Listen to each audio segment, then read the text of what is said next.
I occasionally think how quickly our differences worldwide would vanish if we were facing an alien threat from outside this world. And yet, I ask you, is not an alien force already among us?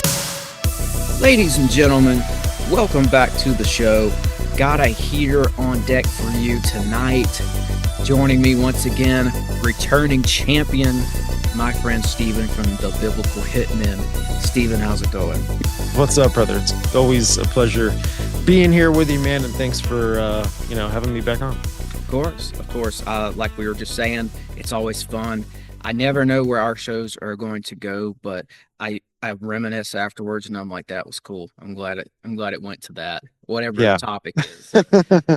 I mean, I'm excited for this one, so I'm over here like, let's go, let's do this. Let's go. I mean, the people love the conversations we get into, man. So it's let's just give them another one. Let's give them another banger. Let's do it. Let's do that. I don't want to skip over your stuff. If you want to tell everybody like who you are.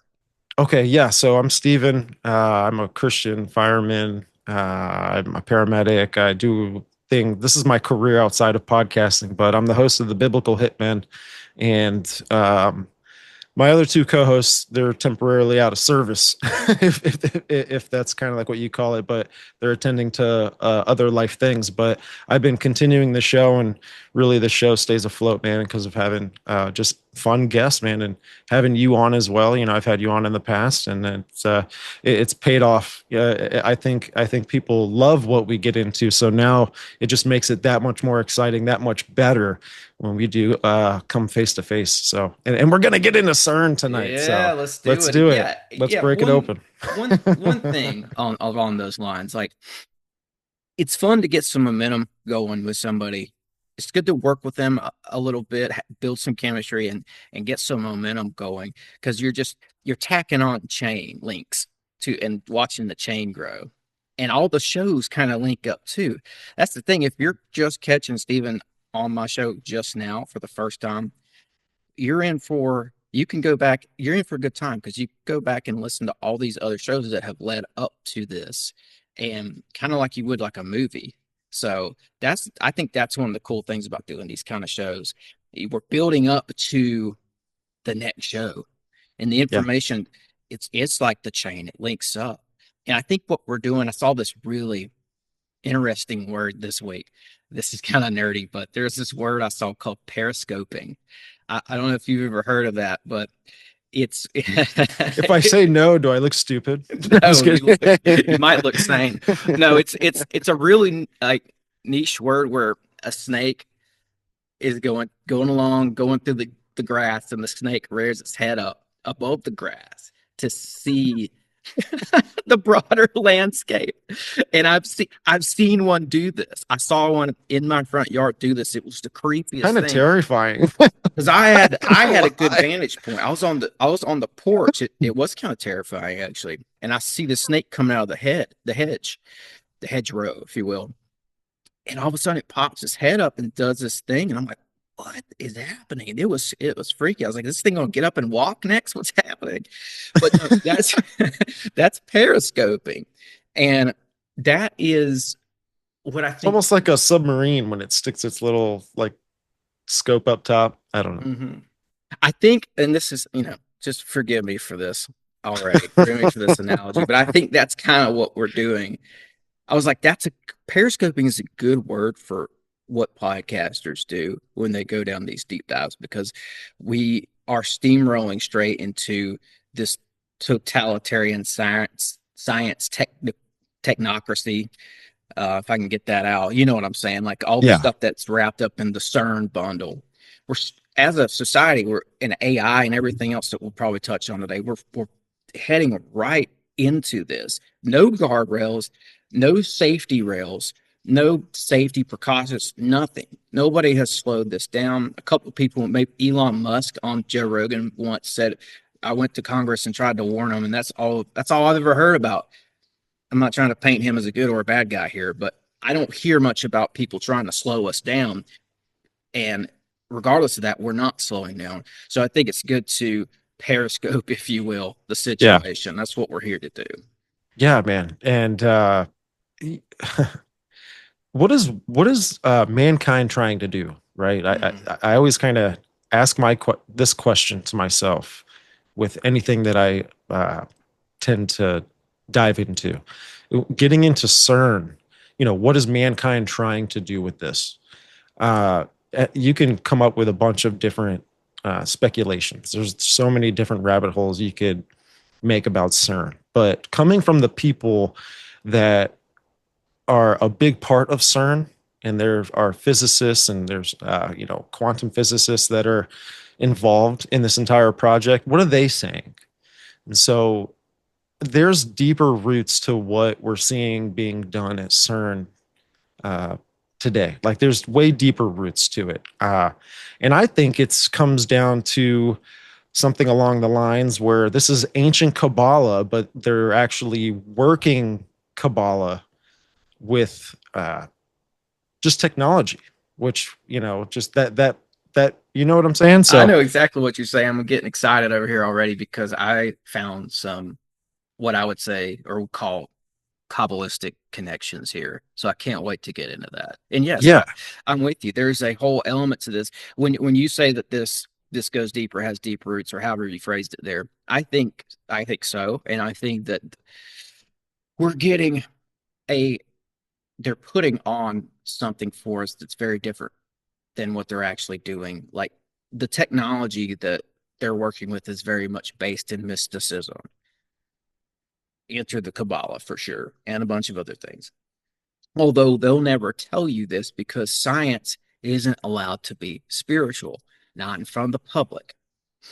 And I mean, I got something I stumbled across just the other day, maybe to make this point. Tesla. Nikola Tesla was into the mysteries. It's been suggested that he designed the Tesla coil after the biblical word Nakash.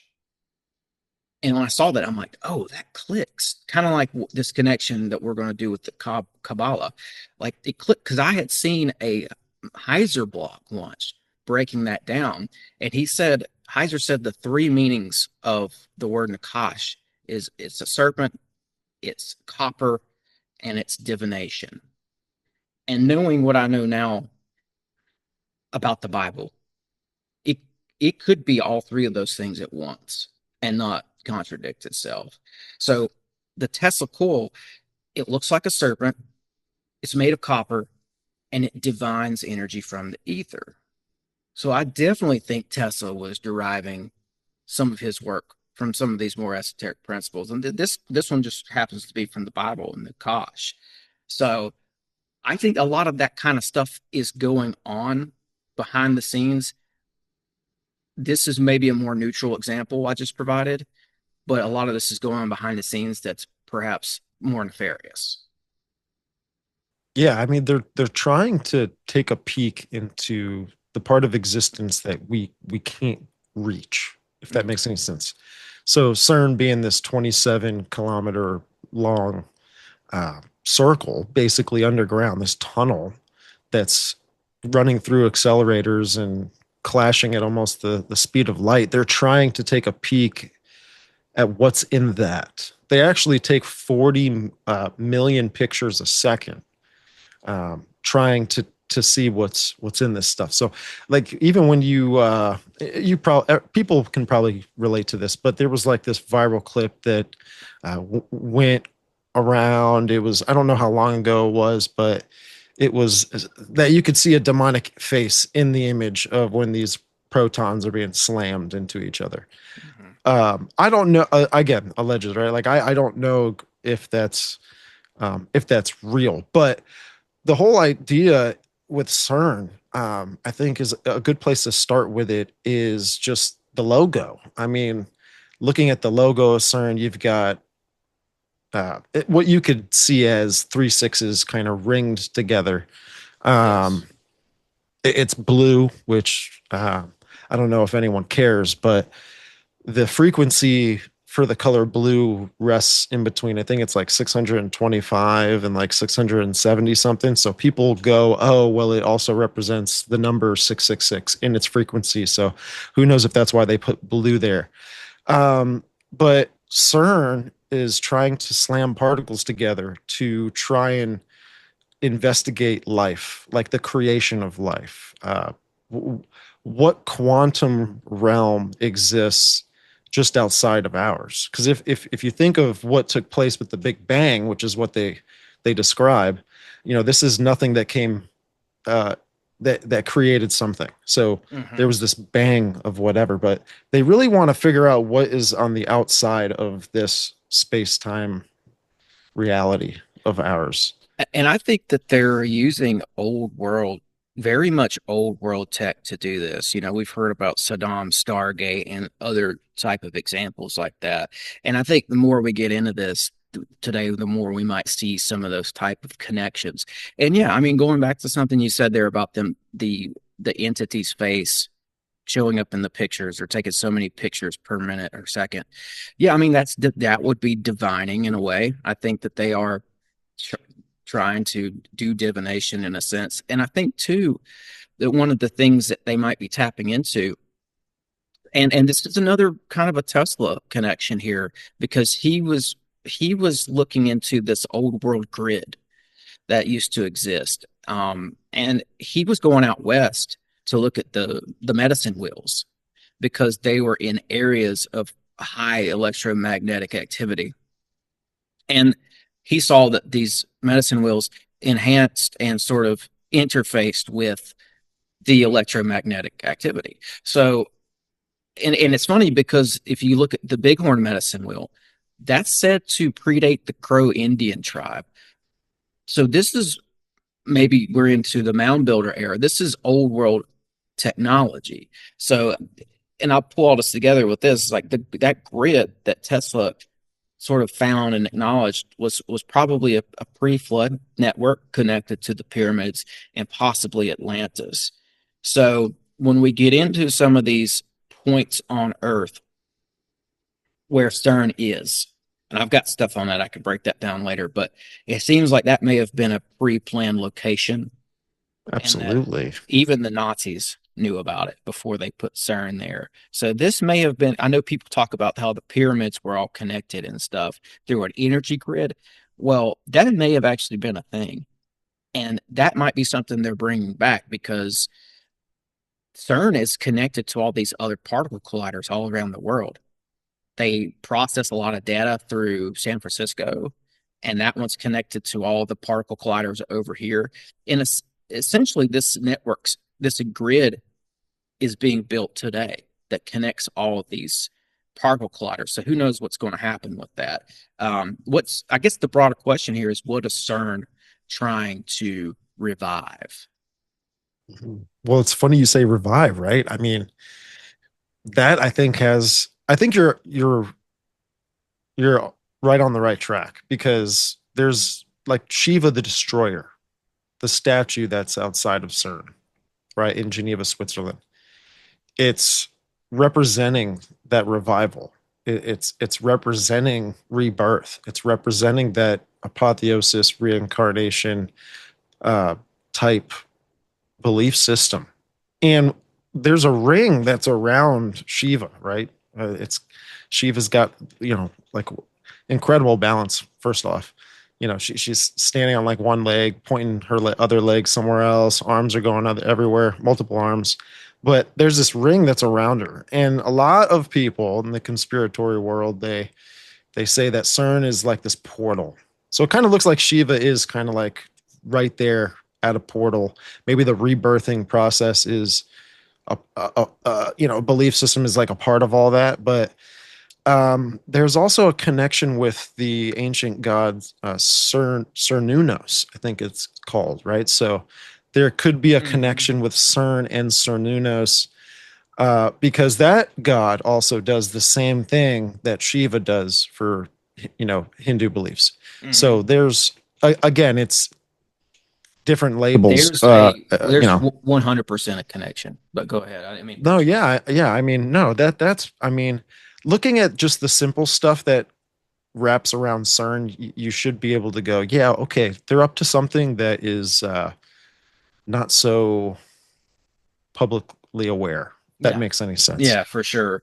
I'll at some point I'll show you what I'm talking about. But I found a connection between Cernunnos, Kernunnos, and Shiva.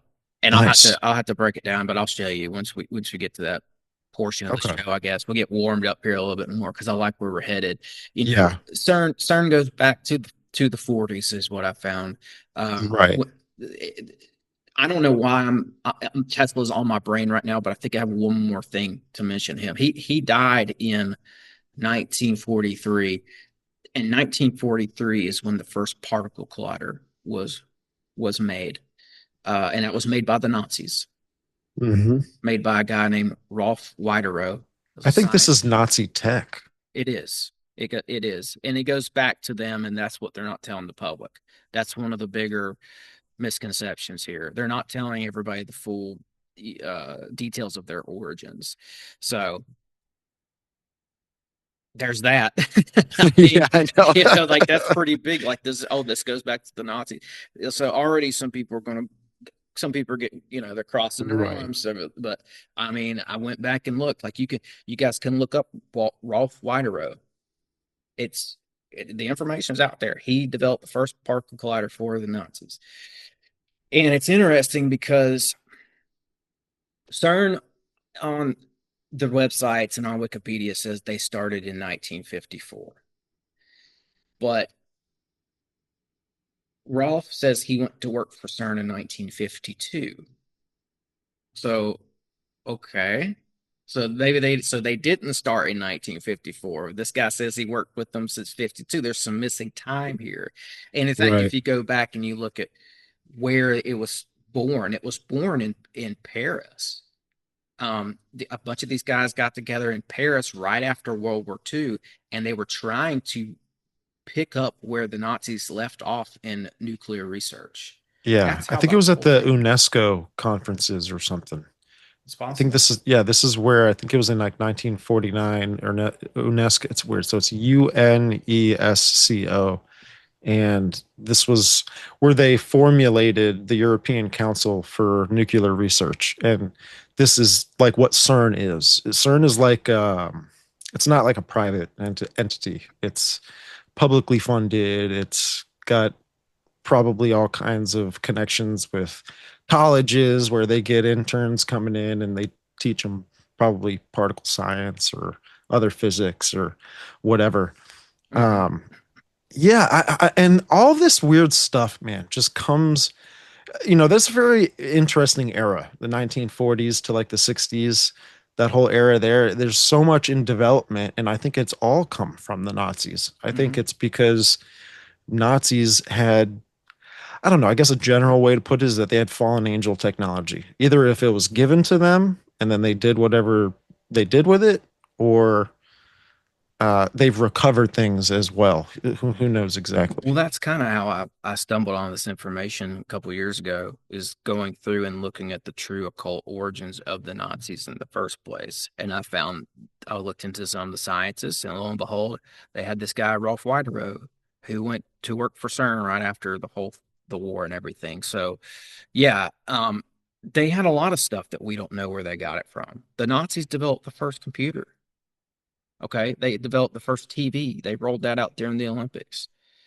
And the weird thing about the computer, Crazy. because they were allowed to hold the Olympics there in Nazi Germany. Yeah. Obviously, this is before anybody knew about the camps and any of that other stuff. But yeah, I mean, and this is what people say. They say, "Oh, yeah, the Nazis. They developed the first computer, but they didn't do anything with it." Are you telling me that these guys developed a computer and didn't have any uses for it? I don't buy into that at all. So all this technology, in some way, shape, or form, can be drawn back to them. And I got this quote here. So I found this connection. I was like, oh man, nobody's ever going to believe me, or nobody's going to. I don't know. So, but there's this lady, Doctor Doctor Astrid Stuckelberger. She went to the University of Geneva, and she has come out and said some very interesting things about CERN. She knows some of the scientists there, and I found this quote from her the other day. She said that this is the Ahnenerbe Society. This is one of the occult societies that the Nazis had put together to go out specifically and search for these occult relics, geomancy locations, these hot spots, this essentially Right. this grid that we talked about, the Atlantis grid. They sent Right. these guys out to find that type of thing. So she says the Ahnenerbe Society went and hijacked all the mysterious sacred places around the world, which they did. And she said that she thought Cern was one of these locations that the Nazis had located and used. So it's not just me. You have Dr. Stuckelberger here who came to the same conclusions, and I've never spoken with her. So that's pretty cool. I like that. And I'll throw in something real quick here that I think lends some credence to this. One of the things I found with the Nazis to do with all this was they found a location, and it's called Huska Castle. It's in the Czech Republic, I believe, if I remember that correctly. It was like said to be a pit to hell originally. There's just a big opening in the earth where there was crazy lore around the area. Like farmers said even that things would fly out of there at night, like creatures, like Mothman type stuff. Jeez. So that's the lore. Then a bloodline guy comes in there. He's like a prince or king or something. He comes in there and puts a castle right on top of it and tells everybody it was to block the hole. But they think that he was doing witchcraft and stuff like that with it. But anyway, so the castle sat on the hole. The Nazis caught wind of it. They rolled up during the war and brought with them a gigantic occult library. And it's a crazy story. I'll just keep it short by saying that the Nazis left overnight. This is what the locals have said now since World War II. This is the legend, is that the Nazis were here. They brought a huge library. It was all occult books. They left overnight, and they left some dead Nazis behind. Like, they got out of there real quick. So they left the library and everything. So the idea is that the Nazis went to this place because it's one of these sacred mystical places, brought all these occult books, and were doing some sort of, sorcery there, essentially. And I think that might be what happened, as crazy as it sounds, with CERN, because they may have already known about that location where they put CERN in the first place, Oh, because dude. there was a temple there to Apollo, which, I don't know if we want to get into all that right now, but Yeah, I'm gonna let you go, though. no, yeah, for the people listening, like Apollo, this is Revelation, I believe, is it 9/11, I believe. 9? Is it? Okay. So this see. is, yeah, so basically in Revelation it talks about this angel from the pit that is released, and this angel is called Apollyon, which means destruction, according to basically the Greeks and everything like that. But there's another connection with that in Shiva. So you've got those two, which are destruction, destroyer, whatever you want to label it. They're the same gods. Yeah, and so this is the Christian conspiracy that's wrapped around this as well. Because people, because people think that this is the bottomless pit, and they're trying to open it, which could just be like a Stargate portal or whatever, and then this thing comes through. Yeah. I have the details here somewhere. I'll find them in a second. But yeah, basically, whenever I went back and looked at all this, and they did, whenever they were. So what they say is that they stumbled across the ruins of this temple while they were building CERN, because CERN is 300 feet down at some places. There's a big tunnel down there that's like 300 feet below ground in some places. So the story they put out is that, yeah, we did find this Roman temple to Apollo or Apollyon, and that they didn't know about it previously. I'm saying that the Nazis may have known about it previously, and that's why they went there in the first place, because there were obviously the place was built using Nazi scientists. So here's the thing. So there was a pit there as well. That's the thing. Just like the Huska Castle story, the Romans came in there and put a temple right on top of a bottomless pit. It had the exact same lore. The Romans said this is a pit to the underworld. This is a connection to the other realm. And they came in there and thought it was sacred, I guess, or I don't know. Maybe they wanted to do sorcery too. They probably did. and they put the temple to Apollyon there.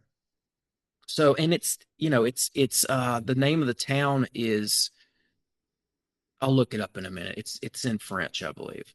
So the name of the town seems to be named after Apollyon or Apollo, in my opinion. So people had to have known about this, like, but here's 9/11, Revelation 9/11. It says they have they have as king over them the angel of the bottomless pit. His name in Hebrew is Abaddon, and in the Greek he is called Apollyon. It's Yeah. it, there's a pit, and it's associated with Apollyon. We have a pit associated with Apollyon. Uh, You can't get much, more of a clean cut right. connection here. Yeah. I think too that what they're manipulating occult wise is the dark matter. And Mhm. the occult is very, what I found interesting is, and some Gnostics pull this from Genesis, but when God says, let there be light, there was darkness made before that. So they believe that this darkness has the power to give light. And so they're actually manipulating dark matter. Because if you think about it from the scale that we have looking into the cosmos, we can only see, I think it's like 98 or 97% of what space is taken up. So that other space they fill in with what's called like dark matter. And so I think that is the ether. I think that is, and I could be wrong, it's just my opinion, but I think that that is what the alchemists were in search of this entire time. But they're in some sort of way. Maybe CERN is trying to, at least, if we're talking about Apollyon and the pit and everything, trying to manipulate it in the subphysical world. So the thing, the micro level of things. I don't know how. I don't even know how exactly this explosion is when these particles are slammed together, but I think they're creating dark matter and they want to manipulate that Mhm. from a scientific, level. Well, I guess one of the scientific conspiracies, if you will, to this is that this is a electric universe. That whole thing, like this is all electromagnetism, and I believe that that's a thing. I think there's a lot of stuff here. That ether is electromagnetic that you're speaking of, whether we call it ether or plasma or whatever, it's some sort of a substance. Right. And I was reading something about some studies they did at CERN, and that they were breaking down matter, and they broke it down as small as they could. It was like still connected, still existing, but it was like sort of spooky, like spooky action at a distance stuff. Like it was still this essence, this living, sort of like a living essence.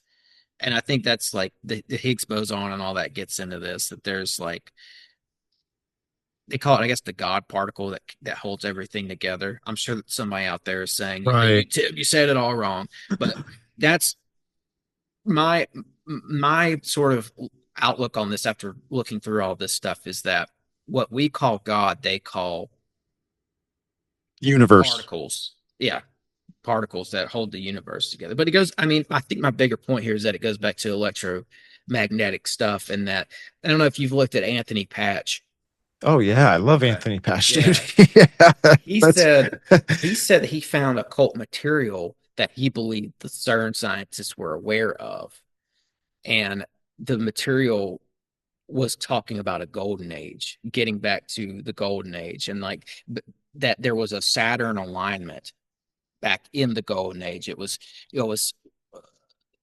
uh, Earth, Mars, Venus, Saturn in a line, and that there were electromagnetic doorways, and that Saturn was so close in those days that it sometimes even eclipsed part of the sun.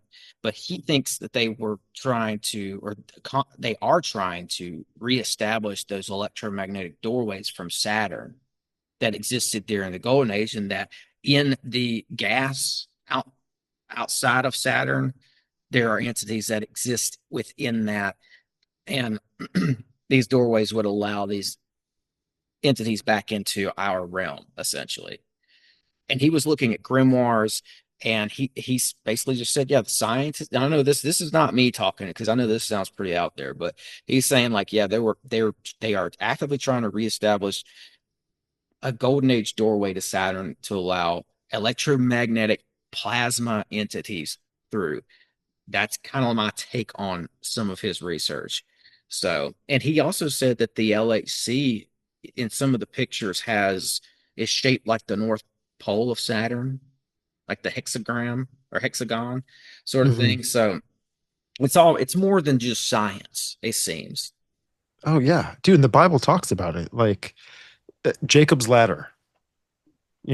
Like I think it's Genesis 28:12 through 17. But Jacob sees a ladder, a door, like a stairway reaching from heaven to earth, and there were angels ascending and descending Mm-hmm. upon it.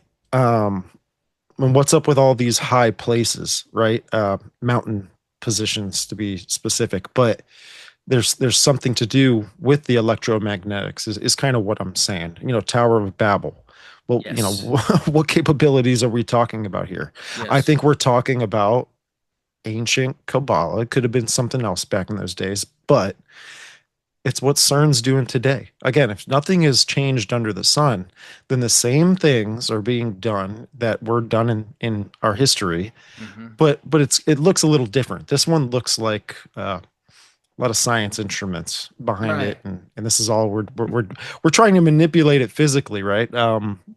Hey, But I found this quote. I want to throw this in yeah. because I don't think maybe I didn't explain that the best a second ago. So here's what I found. Quantum mechanics discovered that when you break down matter to its smallest pieces, it lacks locality. So it's everywhere. It's Mhm. omnipresent. That's the word they use. It's not bound by the physical laws of reality. It's, I would say that it's paranormal in that way. The Kabbalah and the Kabbalistic tree and the Sephiroths sort of express that if we get real deep with this stuff and we Oh yes. jump to these Kabbalah connections. So you have computers doing this now, making these connections too. So that's why I think you can take the word quantum and the word Kabbalah and put them together, and there's something going on there with what they're trying to do. Oh yeah. When I was trying to make parallels with that in Kabbalah, like I found something that I think is what symbolizes that tree of life going up. It's all interconnected. Number one, there's two sides, there's multiple kinds of decisions that you can go about moving on the way up, right? Which falls into a lot of Eastern mysticism, Kundalini beliefs. It's the same idea, it's just different cultures where there's this awakening, or you open up this your own doorway, right? This third eye awakening of some sort. But that's what I also think that they're trying to do with this dark matter. Imagine if they could instead of making it a spiritual aspect, but making it a what do you call it? Like a physical symbiote, to where now that it attaches to you and it can activate this spiritual experience at any moment. Mm. Um, you know, Mm-hmm. and also allowing things in. Like if you have to the main point, what I was trying to say is when you have this tree of life going up and everything's interconnected with quantum, specifically quantum computing, you have what's called quantum entanglement. So everything's already connected. I, I think quantum computing and Kabbalah are so similar in this idea because there's also multiple decisions going up the tree. And so quantum computing, there's not really a set probability with it. It's just so um it, it's like a coin. If I just flip it on the table, heads or tails, it's gonna that's kind of like how bits work. But quantum computing is like if I flip it in the air, you don't know if it's heads or tails. It's going to be able to make any kind of decision. I mean, that's out there. Well, Um, that's yeah, that's kind of what Gordy Rose was saying that they were And that's using. that's where I was going to get at with this. Is Gordy Rose is talking about artificial intelligent beings that we won't be able to discern amongst us having this way of computing. Like we compute every day. We make decisions every day. Imagine it being something, an AI platform that now is able to quantum compute, and it's able to solve all the world's problems. Like this is what they're saying. And make spiritual connections. And that these things will be, I think he even says that they're entities, like they're Oh, he did. He like sure did. it's a life source of some sort. Hmm. um Oh, he all but I don't think I just don't think he phrased it this way, but he said they made contact in so many words or less. I've got the interview. I mean, I listened to yeah, the whole thing, and he says, okay, we did a show and I brought this up and we put a clip out there of me and you talking about this. And in the clip, I'm explaining kind of what Gordy Rose had said. And I was like, yeah, he said that there was a chip that they use. And I said that word chip, and people in the comments were saying, oh, you never used the word chip. I listened to all his really. talks. He never used, but he does. He Oh says, yeah, yeah. like, you could just go back and watch if you know what I'm talking about, go back and fact check. But like, he says they use a chip that pushes the information into another realm essentially, and they get an answer back, and there's computing involved and all this and that.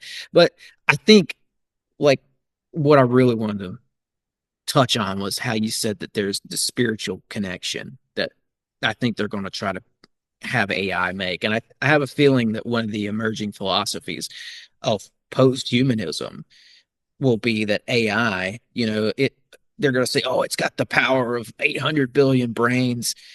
Seriously. It's connected to the divine. And its connection to the divine will be much stronger than any lone human's connection. AI could be the liaison between humans and God. Yeah. They're going to see, you can have both. You can have Christianity and computers and AI and let it no. So we already have a built-in connection to God. So that's kind of a lie, because we know that our connection to God can grow faint if we don't nurture it. It grows faint in people. It's only going to become more distant if people let AI become the connection between them and God. So I think that's a lie to kind of, if you fell into that, you're only going to get more distant. You're only going to, maybe that's, and then, I think that's what some people who rule this world want.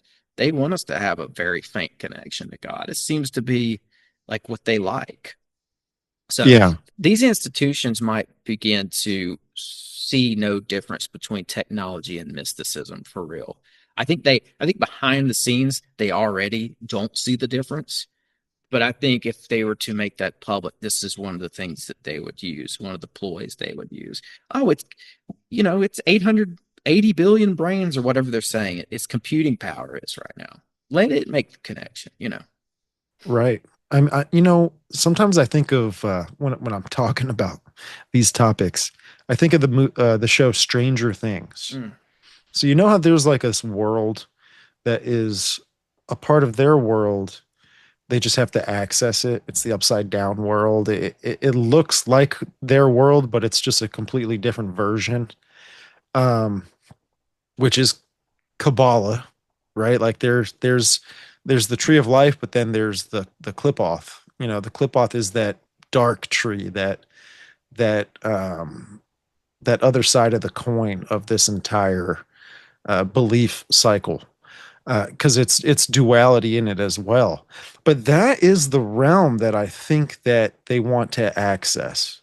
If you could remember back in the day, like the Ghostbusters movies, right? So there's this portal on a high place that opens up, and things just kind of start coming out of it, right? Right. Which I go back to Revelation, and it says that with Apollyon, with the angel of the bottomless pit, there's also an army there that is released as well. So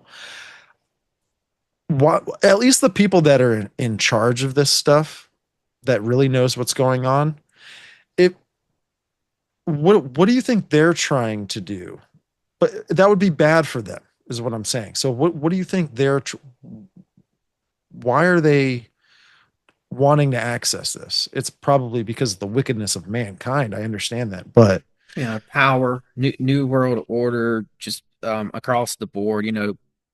Palantir taking over money. Like if they make a Palantir stable coin and in doing so collapse all the central banks around the world. Now you're one step closer to a one world currency. Um, you're getting closer to a one world government at every day Mhm. now, and it's like they brought in guys like Peter Brabeck, who's taken Klaus Schwab's place, and one of the things he's trying to do right now is they're trying to run the internet out of Cern. They want to run AI and the internet out of Cern. That's a project he's working on right now. So this is all going towards consolidation of power. And I think once you get to the interior of these organizations like CERN and the WEF and some of the others, I don't think they see, like I said before, I don't think they see a difference between technology and mysticism. And for them, it's an avenue for obtaining more power. And I got this quote here about this, and this is Ani, who I did a show with. He's studied a lot of stuff concerning the singularity, and I thought this was great because he was looking into sort of what do they want, right? What are these people actively seeking? And it's the cults of the singularity don't see a difference between mysticism and technology. In fact, they are using the Kabbalah as a blueprint for mind creation. AI is just a vessel capable of hosting the next emanation, which the Kabbalah is about emanationism. He went on to say that also transcendental philosophy plays a part in this. It's fusing AI, Kabbalah, and acceleration into one system. So if you're trying to master the ancient art of opening portals, which is a real thing. That's the high places. That's what we saw in the Ghostbusters film. That's what we see in is the word for in ancient Egyptian is Saba. It's on the old Egyptian rock walls where they've got the picture of a portal and it says Saba there. If you're trying to create something like that, a new Tower of Babel, if you will, wouldn't you use the Kabbalah? And I think that yes, you would. I think that I really think, I keep coming back to this Kabbalistic connection because I think it's there. I think it's there. And I think that a lot of this stuff goes back to the Babylonian exile.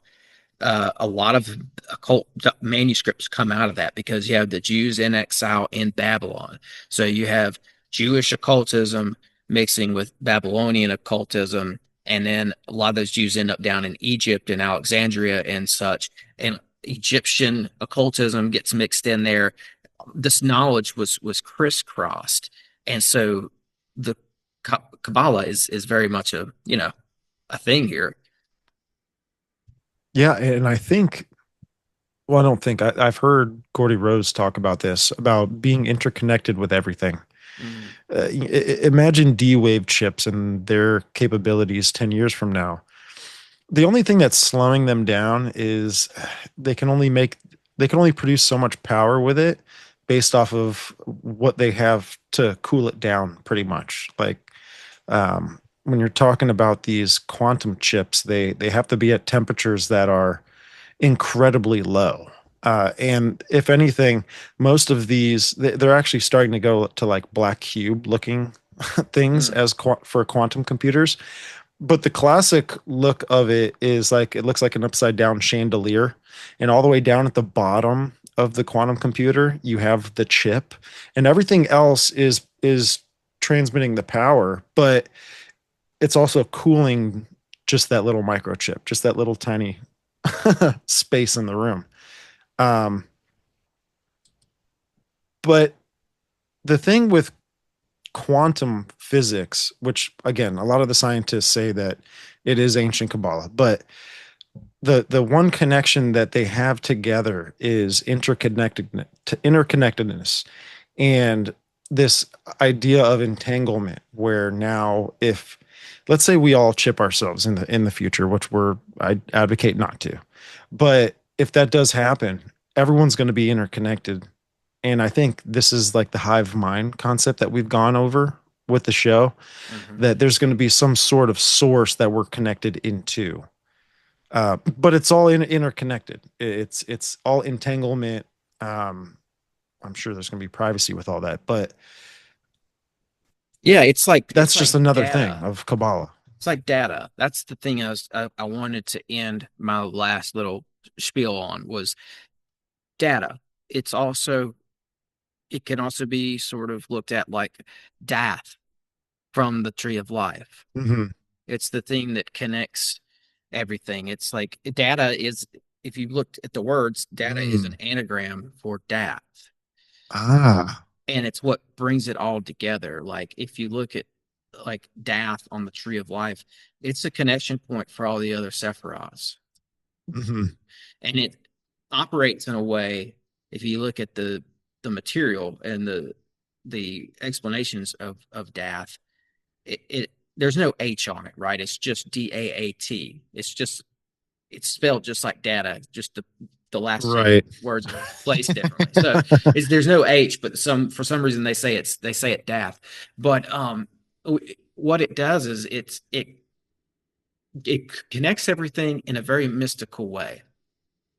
It's almost like it's not even a real tangible thing, just like data. It's ethereal. It's like an essence. Right. Right. So it's there's these crazy connections, and there's connections to Saturn. Like I've heard that there's a dark Saturn, a dark King Saturn connection to Death, and that even I've even heard people go so far as to say that's why Darth Vader was named Darth Vader because it's named after Death, Darth. And there's all Mm. these Right. crazy Saturn. Well, he's This even stuff got is so Hebrew on deep. it. He's got Hebrew on his chest. Darth Vader does, Yeah. which is interesting. I think it's ancient Kabbalah as well. Hmm. It's all, it really is. The, the whole general concept of it is that Kabbalah thinks that there is a dematerialized world amongst ours, and so don't the quantum physicists.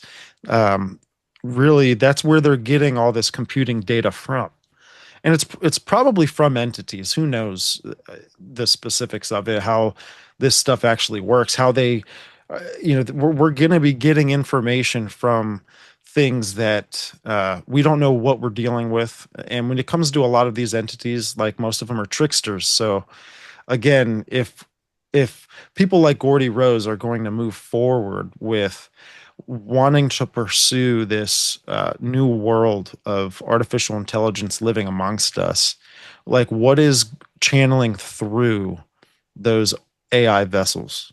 Hmm. Uh, which we could be talking about. I don't know. Like, is this the return of the Nephilim? Is this the return of Nephilim spirits or demons, whatever you want to call it, now living amongst us? Um, but I ultimately think like there is Apollyon, right? Like Apollyon is coming out of the pit. He is the leader of a lot of these things. So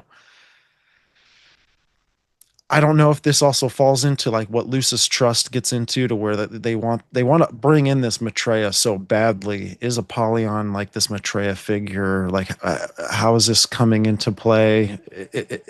Is the synthetic life forms going to be something that connects to the image of the beast? Um, I know we started out with CERN and we're here now, but it's all connected. It could Yeah, all be, used it is. in different situations. And some have I've heard some scholars suggest that Apollyon is Shiva, that Hmm. it's the Greeks' version of the god Shiva. So maybe I should tell you about this Cernunnos connection real Oh quick yeah, yeah. to make maybe bring all this together, because what we might have here is Revelation 9:11, which mentions Apollo, uh, a location where Cern sits that is a temple to Apollo, a statue out in front of Cern that might be connected to Apollo. And there's more. Just hold on, folks, because there's a lot more where that came from. There is a god called Pashupapti, from the Indus Valley region. It's that very mysterious region where all these people up and left. We don't know what really happened to that culture yet. They sort of, there's a lot of mystery, but we know from their carvings and other things that they had this god there called Pashupapti. It was also called Proto Shiva. It was called that because it was one of the early inceptions of Shiva. It would go on to become known as Shiva in India, but it wasn't just taken to India, it was taken up into Europe. So you've got right here, you've got Indus Valley. The god gets taken down to India, from what I can tell, and becomes Shiva. And it comes up into Turkey, where we see it on Thracian objects. And from there, it moves up into Europe because there's a little land bridge there between the Middle East and Europe. It's right there where Turkey is. So it goes up into northern Italy, and where we see Cernunnos start to appear in rock carvings in the Cameron Valley. Then if it jumps, it's like it takes a straight line through Cern, through Geneva, and goes straight to Paris Mm. because there's a Roman monument in Paris to Cernunnos. So you can really literally trace this thing out of the Indus Valley. Some people took it down to India, it seems, and where it's worshipped to Shiva. Some people take it up to Europe, and by the time it gets to Denmark, into Viking Denmark, they're calling it Cernunnos. But it's wild that before it gets there, though, in Italy, northern Italy, it's Cernunnos, and then you can literally draw a line from Cameron Valley, northern Italy, to Paris, and right in the middle, the line intersects with what's it called? Loch Lomond, which is the lake that Cern is on. So what I'm saying here, Oh, this is like that, man. This yeah. this is a little G god that has a long unknown history, but we can kind of trace it, right? So what I'm saying here is, and I'll show you the picture right now, because I know some people are going to be like, Cernunnos is not Shiva. Some people worship Shiva; it's part of their religion, and they don't know this, so they're going to come after me. So I'm going to show this picture.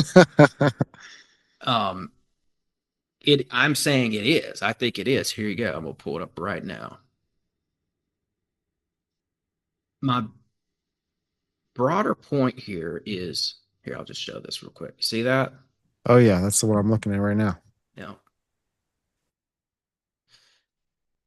So what So, I'm saying is there's a statue in front of Cern, essentially of a god known as Cern. I don't think that's a coincidence. right. And you know what's funny is it's got two horns. Like Hmm. Cernunnos is known also to have a ram head.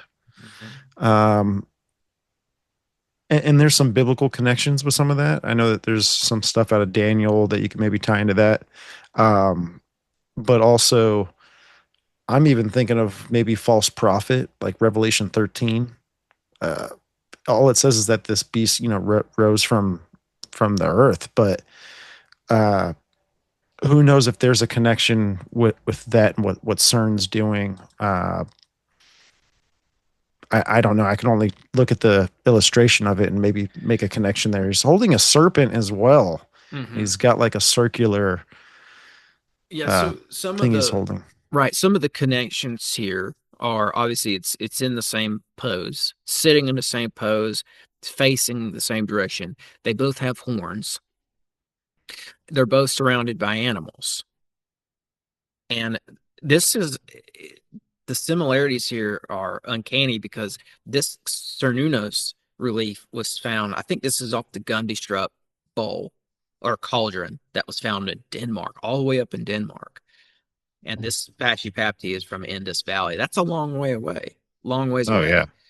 So I think what happened here is it took a similar course that Odin did, because Odin also migrated up through Turkey into Germany and Scandinavia.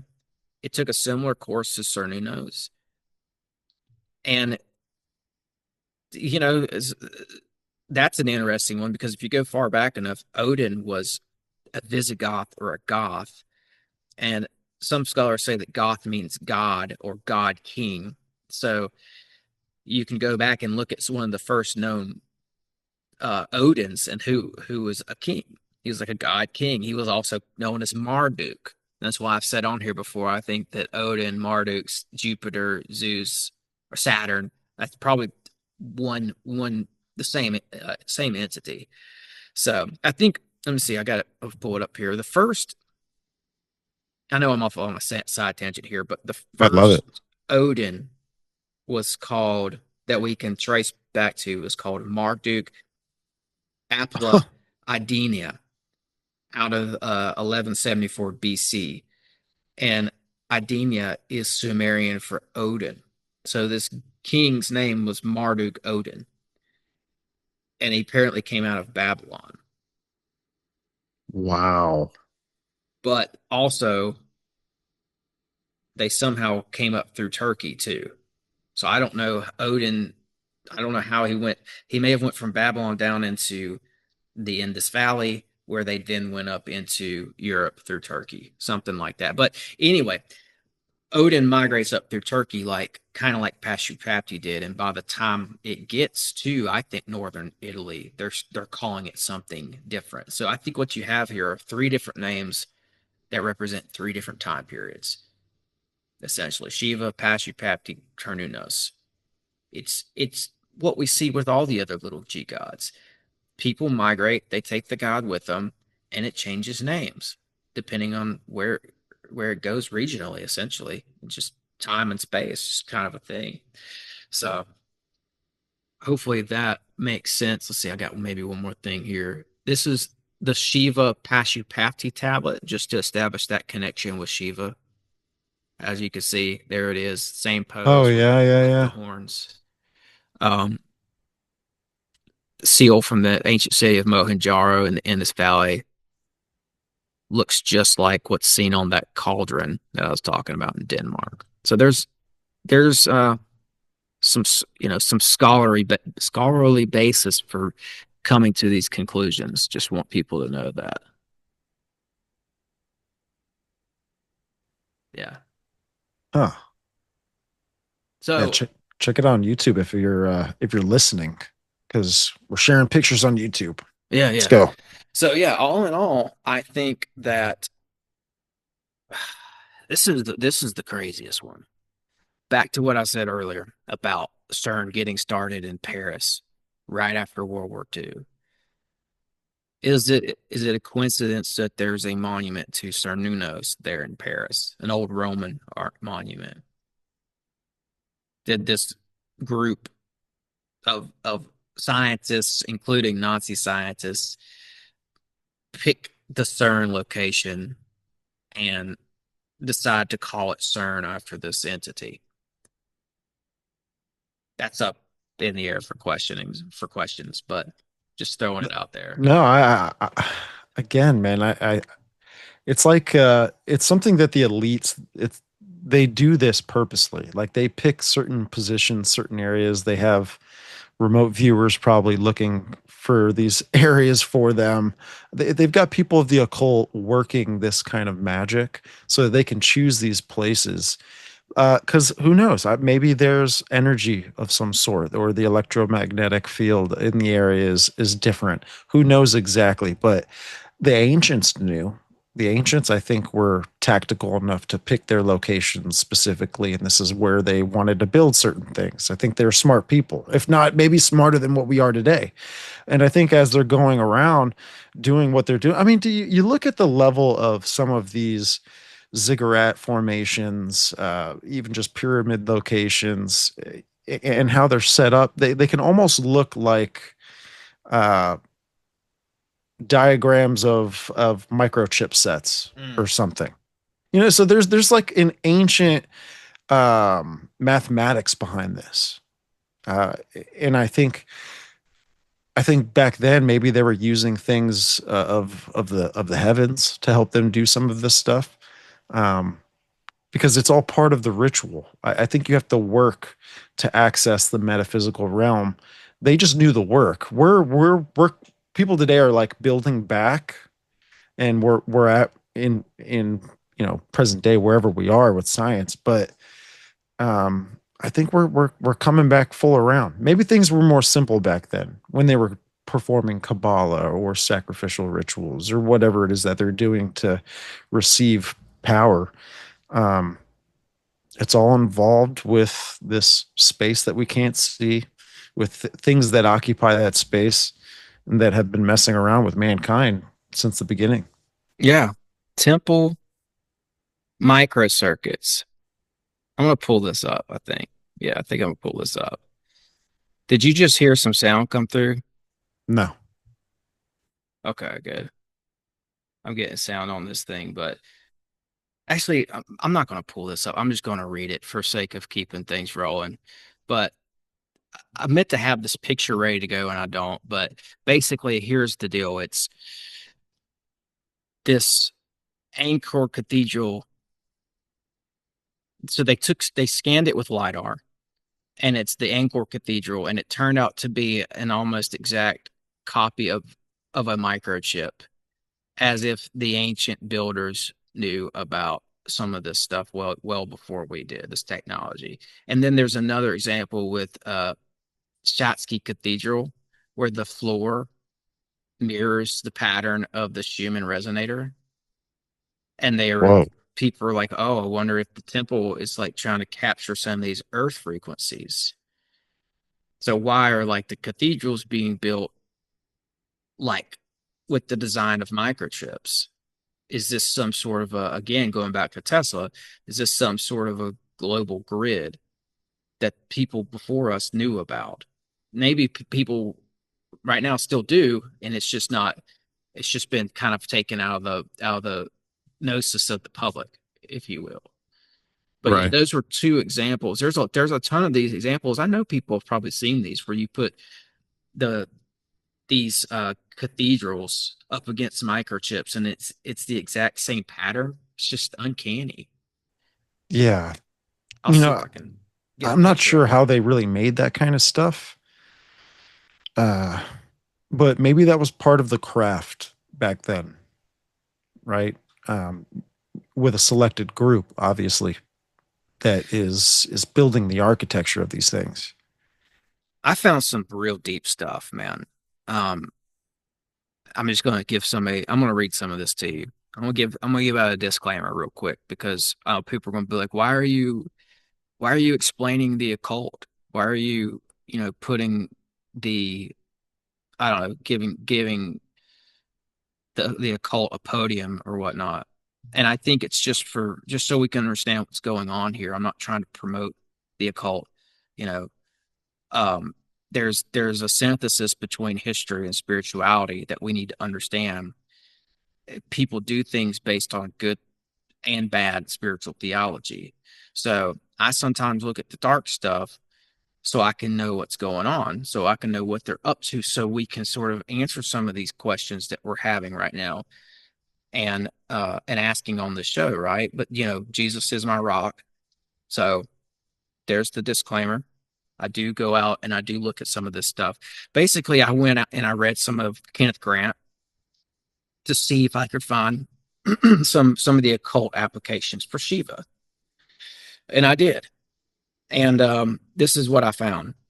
The eye of Shiva, when this eye opens, it's like a chakra or a lotus bloom. The world of appearances is said to disappear, revealing the substream of reality upon which is reared the edifice of phenomenal illusion.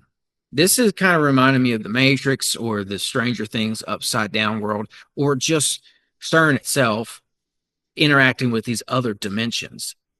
He's saying that to the ancients, the eye of Shiva and doing chakra work, which was able to get you into this other realm. And while doing so, align your chakras with planetary chakras. That's what all this is about. And then there's sex magic involved. I'm not going to go into all that, right? But because And I mean, that's the dark. that's the interconnectedness that Yeah. we were kind Yes. of talking about earlier. Hmm. And that's what people would do to usher in the entity Papa Legba. They would do the same thing, right? So, and I think that that's why scientifically they want to do this so that they can have a connection to these entities. I think at the end of the day, man wants to be God. That's just that's what that's our mission. That's the mission statement for a lot of these scientists. Yeah. They want to access this possibility. Transhumanism. It's what, man, when I got into this stuff, what I was starting to see, and it was almost over my head at some point. So I'm not gonna lie. I was starting to see a connection between what Kenneth Grant was talking about and what Anthony Patch was talking about that he thinks CERN is doing. So, so like I said, like this is all to do with Kabbalistic chakra magic and sex magic. And Kenneth Grant literally used the word Nephilim in talking about this specific brand of magic. Hmm. He described it as the magic of the giants. And he went on to use the word Nephilim. So, and there's one more thing here that he was talking about, and this is why I think it kind of ties in. It's he goes, he's pulling from Chaldean magic. And he says the 10 Sephiroth represent the cosmic or planetary power zones, seats of power that convey influence from transplutonic regions, veiled by the triple veil of negative or nothingness, which is limitless or limitless light, the LVX of the Gnostics. He's talking about these power zones that exist in the universe. This is something that Crowley used too, the power zones here on Earth that he believed were connecting with power zones out there in the universe. And Grant goes on to say that the 10 planetary power zones are Pluto, Neptune, Saturn, Uranus, Jupiter, Mars, Venus, Sol, Mercury, and Luna. Each has its primal ray of magical influence. So, and then he goes on to say that there are entities assigned to each planet. That's where you get into talking to the spirits and all that. So, all this there's a bundle here with all this stuff being connected. And I think it's designed to connect chakra points on Earth, whether it's chakra points. This is what these people believe, because this is what's in the material here. Okay. Let me make sure people understand that they believe that there are chakra points here on Earth, power zones that connect to other places in the universe where these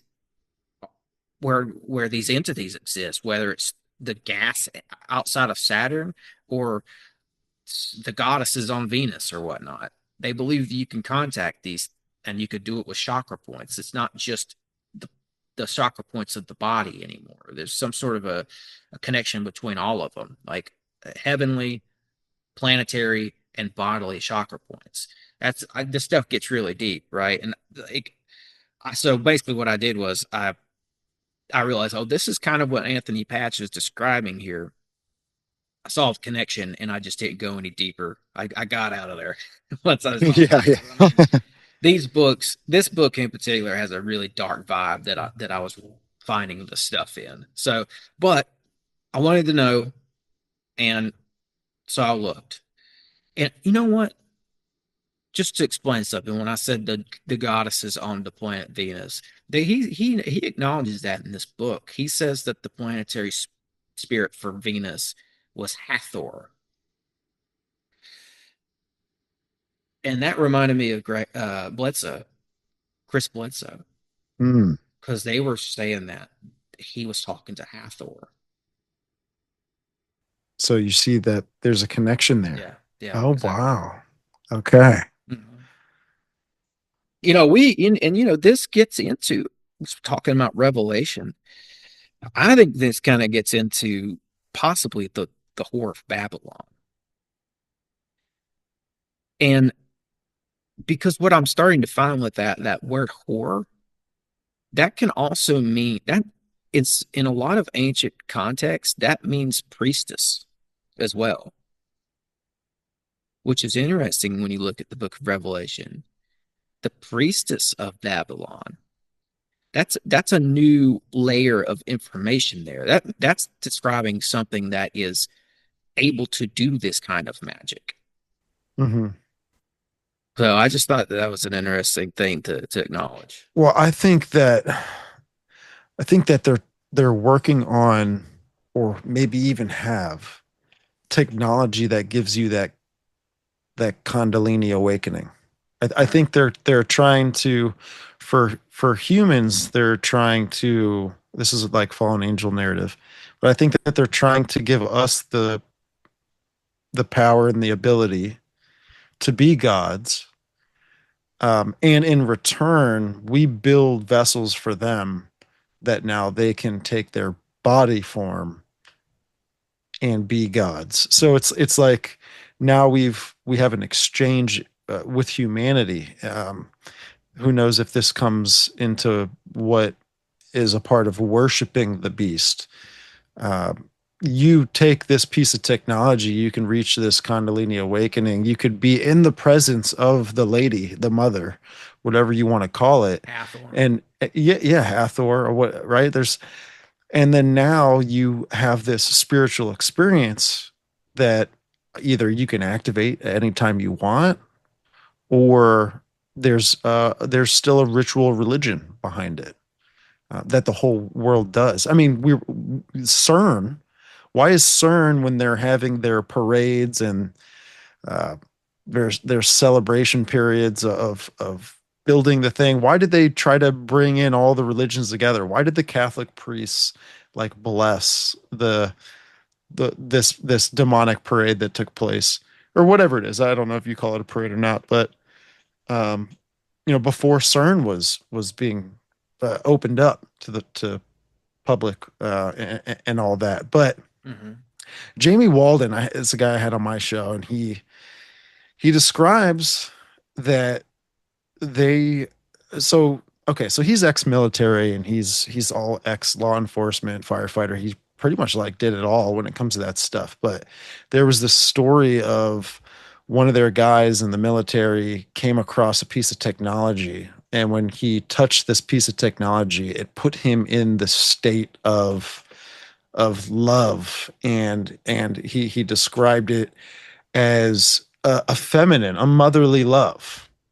So, and he described it as like the presence of God. So they have, it's possible with that story that they have this technology to influence you emotionally and spiritually. Mm-hmm. And I think that when it comes to the mark of the beast, I don't know, maybe you're connected to the mother, maybe Right. you're connected to the divine. And who knows what the world is going to look like that. Maybe it could be as simple as like Matrix. Boop, you just go off, you're with the mother, you're in this alternate universe, you're digitized, you're whatever it is, you're not digitized, but your conscious is somewhere else, and you could do whatever you want. Yeah, you said something there. It just kind of caught my ear where you said that this is like a ritual religion behind. And so yeah, if that's if anything that Anthony Patch said about CERN is correct, that's why I wanted to bring in what I did about the Babylonian captivity, because most of these episodes we do, Stephen, something goes back to Babylon every time. Oh yeah. And I just think it's interesting that we're talking not just about the Babylonian stuff this time, but we're talking about Kabbalistic stuff as well. And then in that one thing I just read, he talks about the Chaldeans as well. Well, this is still the same area of the world where all this is coming out of. So I think there's a hodgepodge of different various magical techniques that have been put in the bag, if what Patch is talking about is correct, if they're using Kabbalistic magic at CERN in the higher echelons of that organization. Hmm. Um, and I think another thing, just I mean, we're about an hour and a half in, so I might as well just get really weird and say this. But he said that like he was theorizing and talking about some of these organizations have figured out how to make clones. And I don't know that they were human. I think there might be more on the robotic side, but they're meant to Mm. look like humans, like iRobot, and that there's a possibility that if they open up the old golden age electromagnetic doorways to Saturn and allow those Saturnian plasma beings in, that they would try to get those into the clones to animate the clones, and therefore you have this iRobot Saturnian clone Yeah, army. man. Yeah. Well, that's what Rose is talking about. He's talking about these synthetics that are going to be made. And look at all the movies, man. The movie Alien or Prometheus. There's a synthetic that you could not be able to distinguish different from you if you were in the same room. Yeah. So, and then these things are going to have quantum computing capabilities. They're going to solve everything. They're going to do everything. It's going to excel. And now a lot of people will go, this episode is BS. No one knows quantum computing. You know what I'm Right, saying? right. It's like, yeah, I understand that, man. Although they will, I can feel it coming already. You're right. Well, a lot of some of the scientists are like, if you think you know quantum computing, you don't know quantum computing. Yeah. They say this is never going to happen. They say that this isn't even 10 years out. But then you've got guys, that are really passionate and have an agenda. I think that could just be it could be harmless to them, but they're out I there think I should pursuing this play. agenda. I'm sorry. I'm sorry. Go No, ahead. no, do it. I think you should play it, I think I whatever it should is. play. No, I mean I'm not right this second. I don't have it Oh, ready to go, but I think like just I should do something different at the end of this episode and just play the Gordy Rose TED Talk. yes. Yeah, He yeah. says it so we don't have to.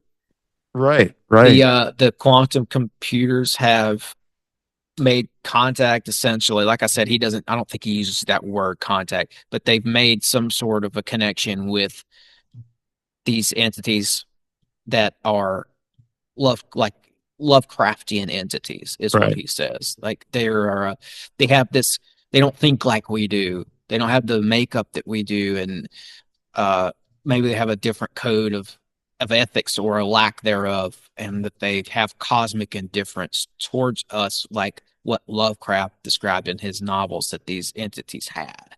So a lot of variance with these entities, Mm-hmm. you know. Um, but that's not stopping how they're pursuing this, which is hilarious.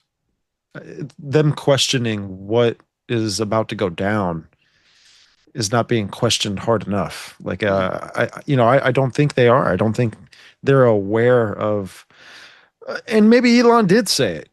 This is demons or something, or this He is going to did. release demons, and I think he did know what he was saying, and I think they know what they're doing. Um, I think they're magicians, man. I Yeah. think they're practicers of this dark arts at such a level. Uh, it's not like the initiate stuff. We're talking about Yeah. things that were most likely done thousands and thousands of years ago, and the tradition has been kept through. And now this is how they're working on it Mm-hmm. today. I think there's a facade with a lot of this stuff. Like, okay, yeah, Geneva, Switzerland, CERN, particle collider. Okay, yeah, but I think there's a facade to a lot of the things that are actually out there in the world. A lot of things are public, right? I mean, we've got Google Earth nowadays. We can just go and find anything. But I think there's technology out there. Who knows what these other corporations are working on, and if there are synthetics that they're just keeping these entities in these robots in these vessels or in these compartments, testing them. But disclosure could also roll out with you know, or maybe these things were made for some sort of disclosure. When disclosure does happen now with CERN and with everything else, things just come into play to the fourth industrial revolution. Yes. Yeah. I think it is ancient magic. I mean, I think the more I've looked into this stuff, that's what it always seems to go back to. There's a small group of people that always they seem to be at the top of governments and institutions, and these institutions like CERN that seem to be like uh well, we'll just call them institutions. Governments and institutions everywhere seem to have this little hierarchy at the top that has connections to ancient magic and bloodlines. And that's just, I'm sorry if you think that's crazy, people listening, but that just seems to be what it is. I'm coming to terms with it too. I've had to come to terms with it because I thought it was wacky at first too. So I do think that, like you said, they do have this form of ancient magic that they know about and are utilizing. And pretty much don't tell us what it is. And the facade is, we call it science. It's just good old Darwinian cardboard science. Don't worry, nothing to see here, nothing spiritual or mystical happening here. It's a different story behind the scenes. And down to these locations. That's the thing. Like earlier, I don't know if I don't know if my thought came out properly through my mouth. Like the whole CERN starting in Paris thing, and just the fact that there's an old Roman monument to Cernunnos there. Hmm. I don't know that that had anything to do with why they started CERN, but I think it has. I don't know. I feel like these locations have this magic to them already. It's like London. London, the city, formed around a temple to Mithras, and it was a Roman temple at that. And I got to think that there was some sort of a Roman temples to Cernunnos right there. That's why the old monument's there. And it's like, I don't think it's a coincidence that this group of people in Paris who may have known about the old altar to Cernunnos, if you will, knew also about the old Apollo, the Roman temple to Apollo, and knew that Cernunnos was also worshipped in that area as one of the regional gods. It's almost like they picked the locations because they have something to do with this ancient magic and some of the entities named in the ancient magic. And you know, because you've got CERN on the temple to Apollo, you've got the UN has a base on a temple at Mount Hermon. You're not allowed to go view the ruins of this temple. It's shut off. It's a UN base. This is our Genesis 6 event, essentially. Where Yeah. the Book of Enoch as well. Watchers come down to Earth there. There was a temple there. That's the UN base now. London is on this old temple. The Nazis had Huska Castle and everything else. Jesus did the transfiguration on Mount Hermon as well, on the old temple site, essentially. Like he was, I think he was doing that to claim victory over the whole of the occult, all of this stuff. I think that's Hmm. why that location, I think it had significance in that regard. I mean, I think CERN was probably, you know, this geomancy portal site where priests or warlocks or sorcerers, whatever you want to call them, could make portals between realms. So I think that the magic, what comes with knowing the ancient magic, is a degree of knowledge of where the ancient sites were located. And they probably have some sort of I would imagine that there's some sort of a map of where that old grid used to be, if that existed. You know, the grid that connected the pyramids together and Atlantis and all that lore. Oh But yeah. you know, but they put these. One thing I have found is that they do put the particle accelerators on ancient sites. Of course, we talked about CERN, Brookhaven in New York. That's on Long Island, where Montauk Tip is, where Stranger Things is based out of. Uh, that's an ancient site. There used to be an old obelisk out there, and there's a lot of giant lore and all that with that place. So that was, and Brookhaven Labs, I've heard it suggested was what the inspiration for Hawking's lab in Stranger Things. So anyway, that's a ancient Wow. site. That's a particle collider there today. You have Oak Ridge in Tennessee. I've talked about this on the show before. It's powered by Norris Dam. Norris Dam has an ancient site beneath it. I've laid all that out in other episodes. You've got Nashville. We've got a particle collider in Nashville at Vanderbilt. Nashville is on an ancient site. This is an old city here. I've got the director of the Smithsonian himself talking about it, how this city is built on ancient ruins. UCLA, Berkeley, San Francisco.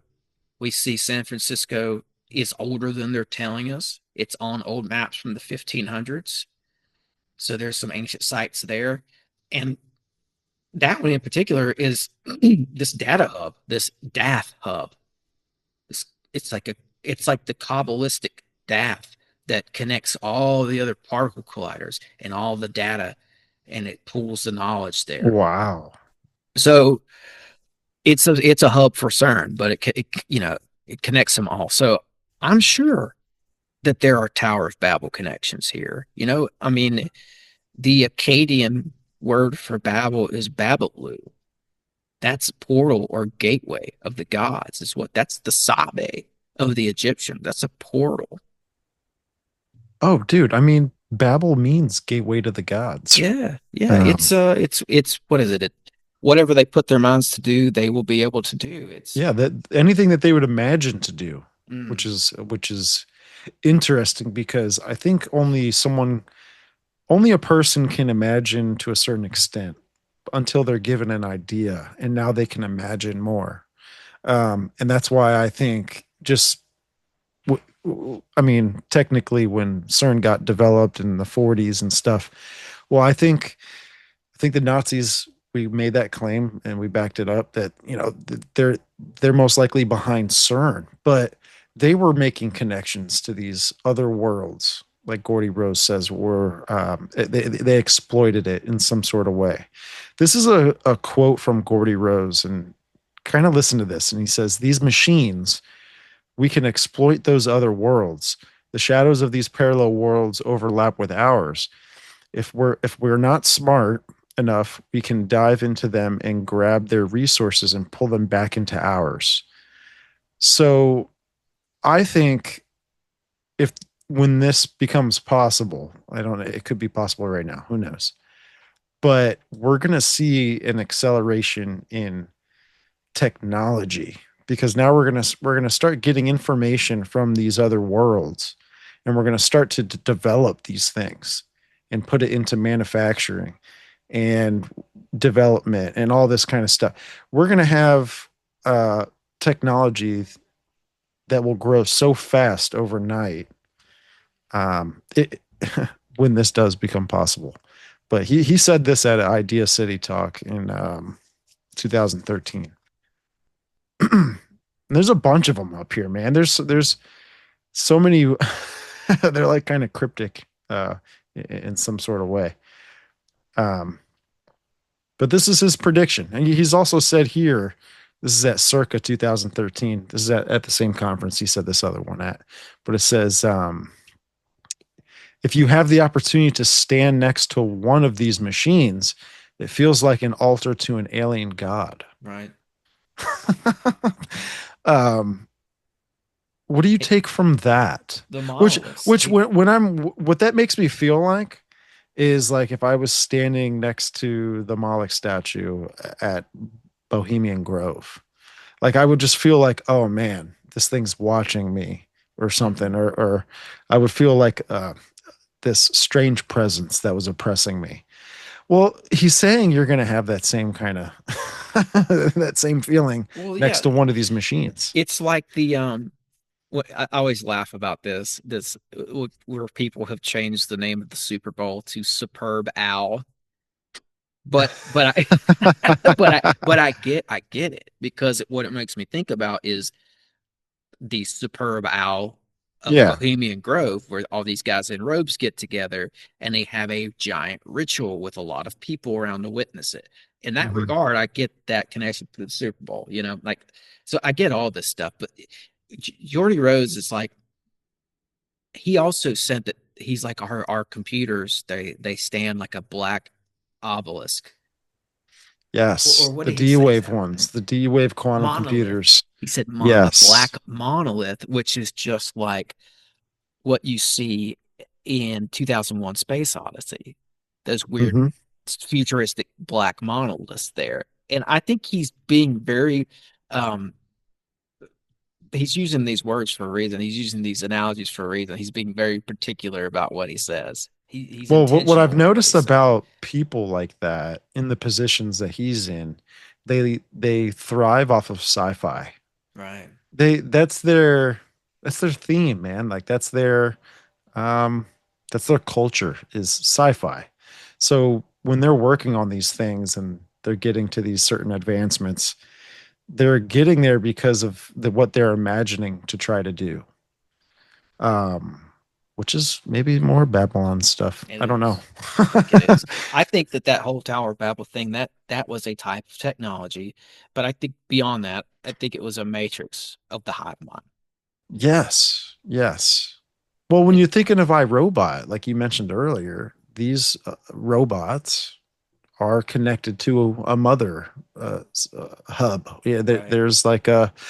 there's one ultimate AI source that's connecting itself through these other robots, can control them, do whatever, or they just tell them to follow whatever programs they have in them. Um, but I think that's the concept. Yeah, like that's that hive mind generality where that yeah it's all coming from one source. Yeah, and it's the merging of the old tech with the new tech. Is that why we went to war with Iraq to go in there and get control of this whatever this Stargate is that Saddam had himself on? You know, why did our Mm, troops go in there and go straight to the museums first? And they said that museum was supposed to be built on one of these ancient sites, that they had a some sort of portal location there. But the old tech with the new tech, it's like CERN will be part of the neural link and the hive mind in that way. It's like a new Tower of Babel with AI though this time.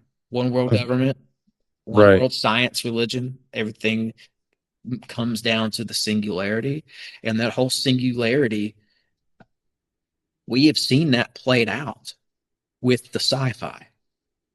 It's the technocrats. It's like whenever they say it's a brave new world that we're heading into.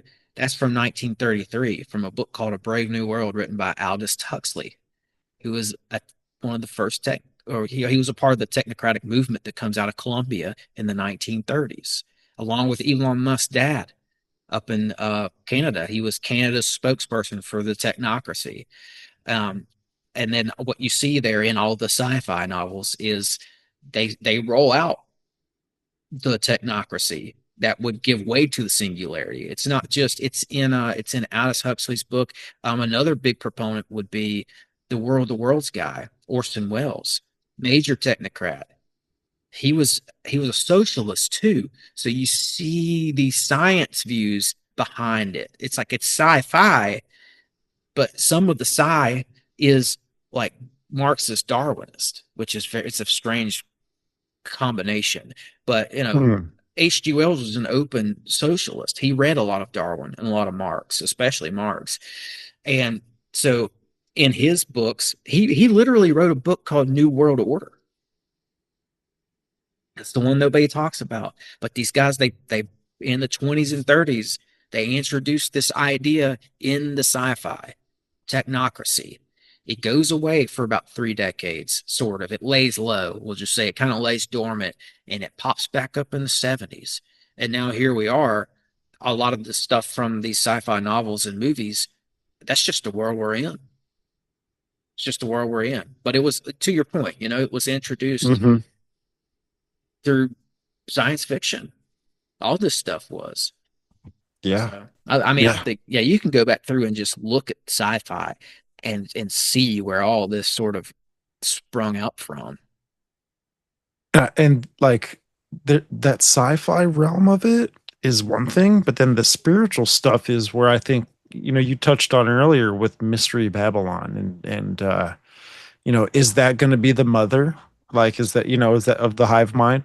Um, uh, but with the spiritual stuff going on, I feel with the idea of like dark matter, what we were getting into, that there's something to do with singularity, this dark matter, Kundalini awakening, uh, and this experience. When you look at like the Black Madonna, for example, which is like this Mother Mary looking figure holding a baby, but She's black. The blackness is that energy source that fully kind of takes over your body. This is what brings into some of the different colored gods as well, like with Hinduism. But when you look at the movie Lucy, right? The movie with Scarlett Johansson, she in the beginning of the movie is like this drug mule or whatever, and they put this chemical inside of her to transport it, but it ends up breaking and getting into her blood system, but or in her bloodstream and stuff, and it changes her, and it's changing her throughout the course of the movie in increments of percent. It'll just say like she's 20% or 40%. And she's allowing to have full access to her brain, which is to me is Kundalini awakening. But then there's this point with that experience that she reaches singularity. And when she becomes singularity, she becomes omniscient. But as she's going through this process in the movie, her skin is actually being covered with this black goo, which you could take that from whatever you want about the Black Madonna. But Whoa. it's this same energy source that's being represented here. This could be also what talks about with the black goo in celebrity music films and movies. There's this black goo with stuff.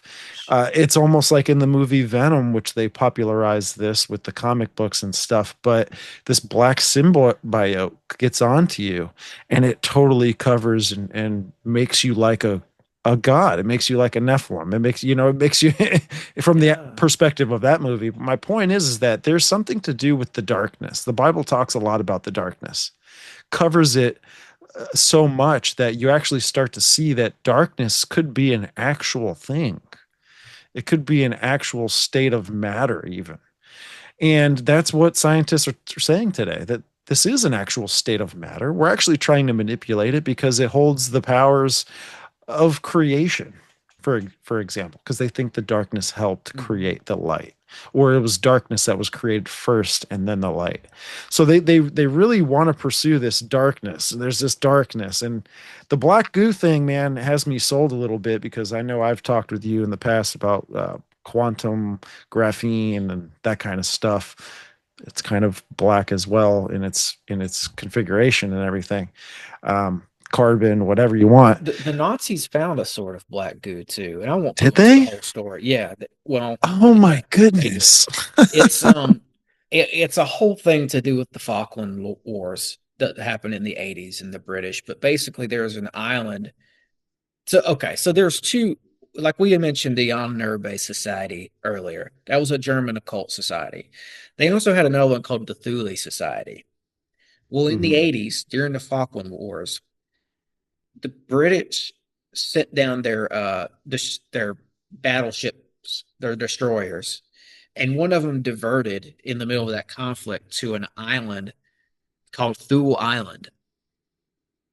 That's part of the Falklands, where these islands are Argentine islands.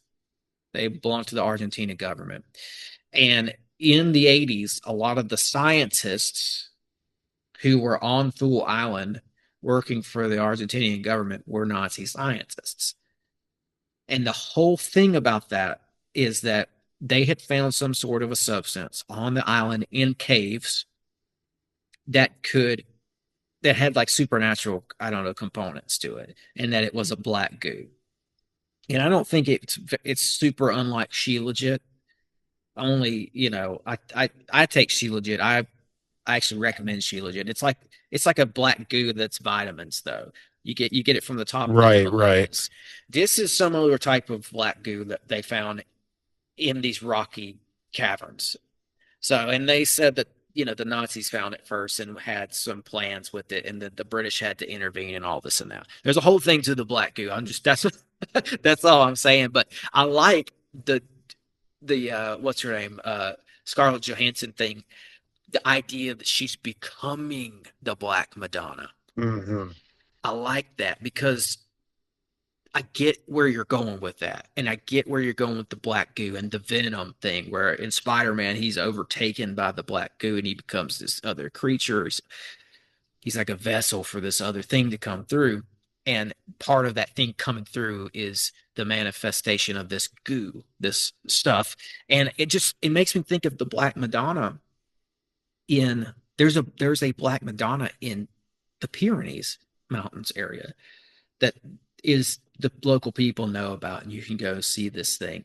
And it's got all this crazy lore, but right alongside the Black Madonna in that area are all these portal locations in the Pyrenees Really? Mountains. Yeah, it's one of these places that has had lore for millennia about natural portals being nearby. And it's kept kind of quiet.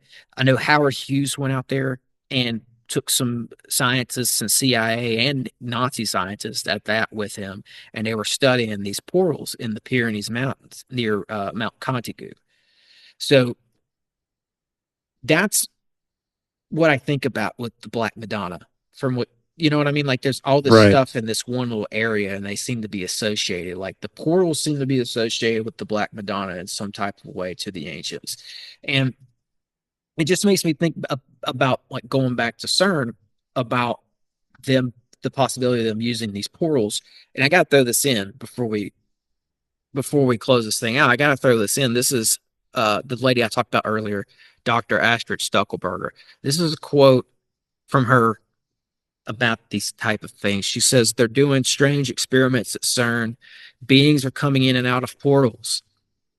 Physicists at CERN have told me this. I met them at a dinner.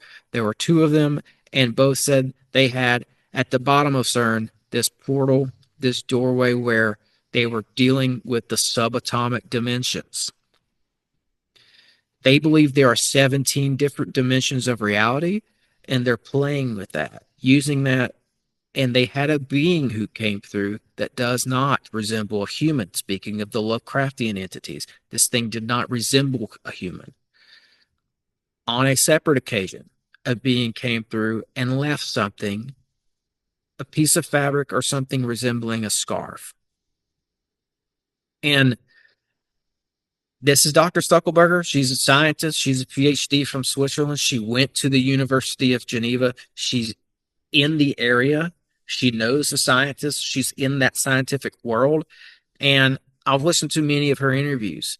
And that sounds crazy, but most of the things she says does not sound crazy. I think this is just something she just experienced, heard these scientists talking about this, and it's just letting people know, hey, this is what I've been told. Yeah. What department do you think that like functions in? That's a good question, brother. You know? Yeah. Well, I mean, everything has clearance, right? Like It's there's a going to be clearance high level to clearance. everything. I mean, come on. They're not going to just be able to Bro, let these yes. people into this Stargate room Right. where they're, Right. they're That's why it's in the basement.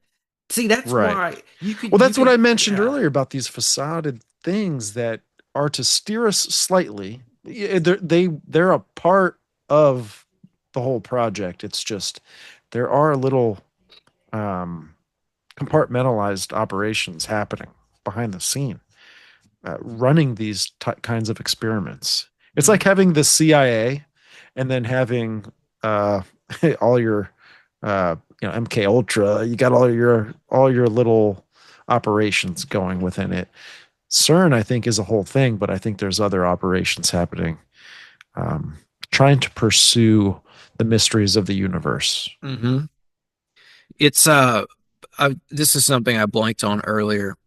This because this is really hard to find on Google, by the way, but the information on the temple to Apollyon, Mhm. it is so hard to find on the internet, probably for good reason. But if anybody wants to look it up, it's called Apollyon at Puyi.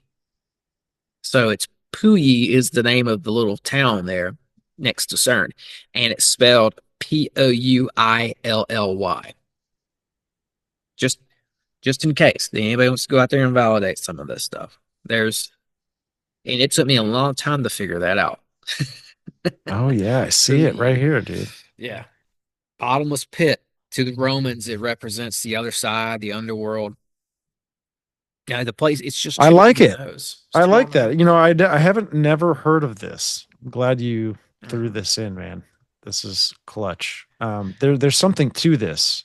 There's something to all of this. There's something to what you were talking about with the locations. Um, I think there's an element to it. I think they go to these places because there's some sort of element they're using from Mhm. it with what practices they want to do. Um, why does the Vatican have their observatory on top of Mount Graham, which is known to having stories of star people connection and all this other Mhm. stuff. So they're exploiting these places in this realm that we're in to Another help them. thing that I saw is that there's video still on YouTube of this occult ritual Hmm. that was said to take place at CERN. And something happened because it's on video. What you see is somebody's it's a courtyard there where the statue of Shiva is. And I think that people live on site there. Some of the CERN scientists actually live there. So they've got like an apartment building Oh type yeah. of a thing. So somebody's in their apartment building or office building late at night. They said they heard these noises. So they looked out the window and they see these people in hoods come up to approach the Shiva statue. And this is all on tape. And this girl comes out. She's derobed or disrobed, however you say that. And she lays down in front of Shiva, and a guy pulls out a knife and allegedly, or I don't know what happened, stabs her, pretends to. Here's the Wow. weird part though, because Wow. I've watched this footage. It is strange because the knife, the light gleams off the blade if you watch the footage close enough. Oh wow. Because there's it's a courtyard. It's lit up with Right. little outside lights, right? The light gleams off of the blade. And it's like, was that a real knife? Yeah, like did I just see that? Is that a real knife? Was Because, that you know, I is don't this know, what's man. happening at CERN? I'll tell you what, my any of the girls that I've dated, if I was to talk them into doing a mock ritual, no girl's gonna let me use a real knife. Even No. though they know I'm not really going to stab them. They're going the girl is going to demand that you use a plastic knife, sir, for this. Yeah. Yeah. Just go to the Halloween store, man. Just go get you Right, one of those little ones that kind of go into the handle. right. you know. Yeah, dude, they're doing what is that? And even if it was some sort of prank joke or whatever gag it was, um I think there was something real to it. I'm just saying there's been some speculation on the internet of what were they really doing. But I mean, hey, I think there are real things like that happen, and I even think like that this. I mean, it obviously happened. It was on film, Hmm. but I think they're actually trying to get something out of it. I don't know if the ritual is 100% right. I don't know if they're just looking through their little witchcraft books and Hmm. going about it.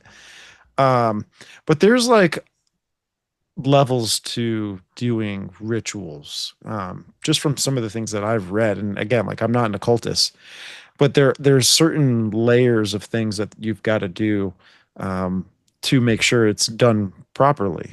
Some people speculate that even some occultists can get injured or killed in certain rituals. Right. I mean, maybe Jack Parsons was one of those people. I don't know. Yeah, absolutely. That Um, was I firmly believe that he died doing a ritual. The neighbor heard the explosion and came running because he lived right next to somebody. Parsons did, and he had this little barn thing where he did all this stuff. And he was back in this mhm. barn, and that explosion happened. The neighbor was yelling at him. She immediately runs over and finds him, and they found it came out later that one of the things that she noticed, like by just walking up, seeing him laying there and just scanning the area, there was a notebook he had right beside him with some stuff scribbled on it. And I think he wrote something like must validate Babylon working. Something just perfectly, yeah, Really?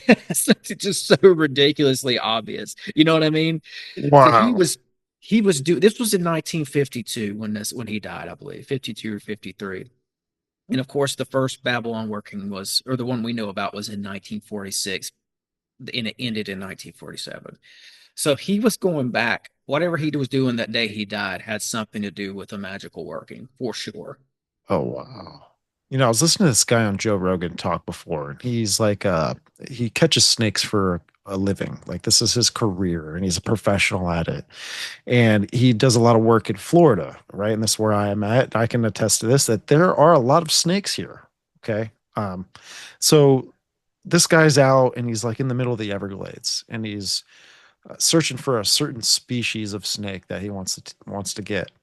And when he's out there, he comes across an abandoned NASA site, right? And within some of the realms of or whatever's left of this NASA site, he finds and he come across multiple ritual sites that were at this location, right?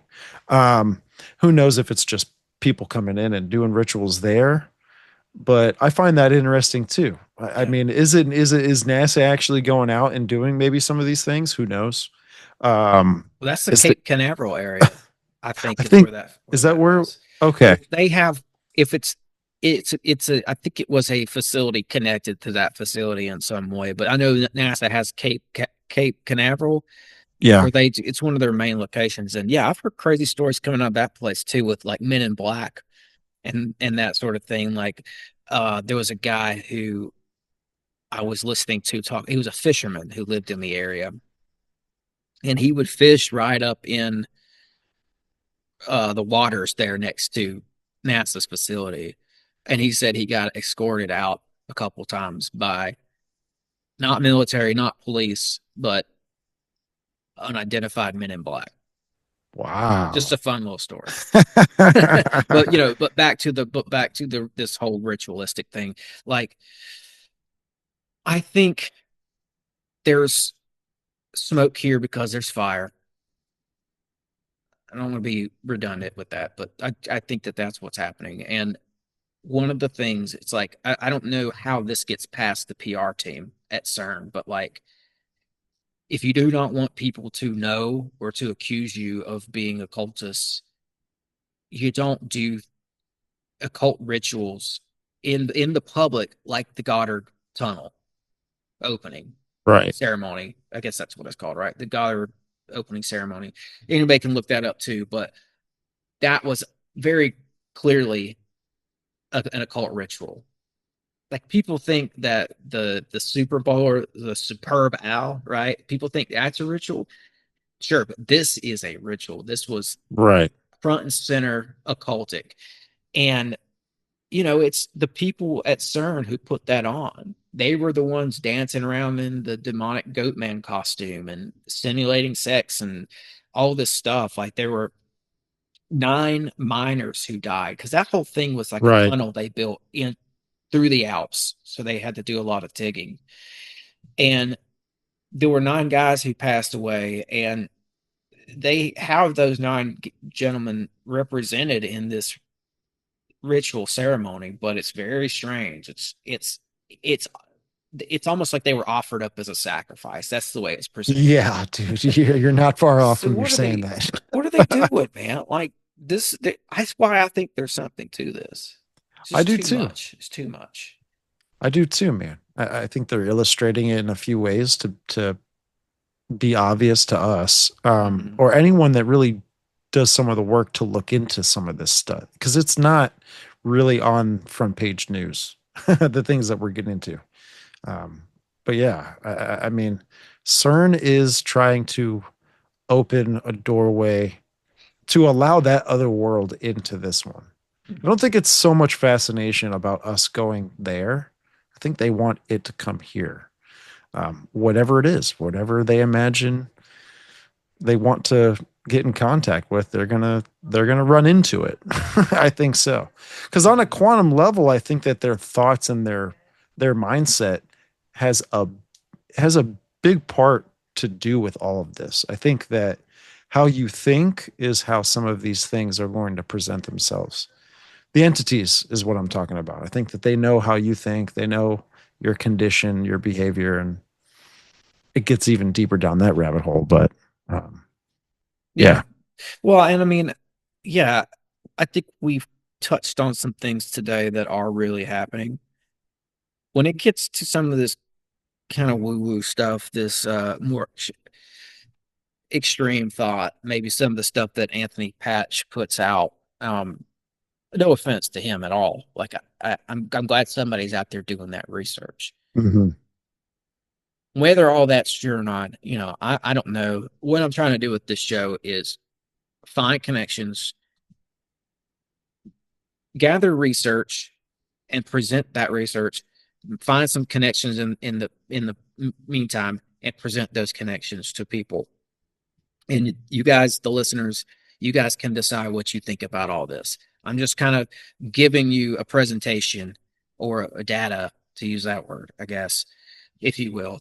That's what I'm trying to do here. I'm trying to back off a little bit in terms of this is what I think. This is what it is. This is exactly what they're doing. I'm trying to. Hopefully, I didn't come across that way today with this episode.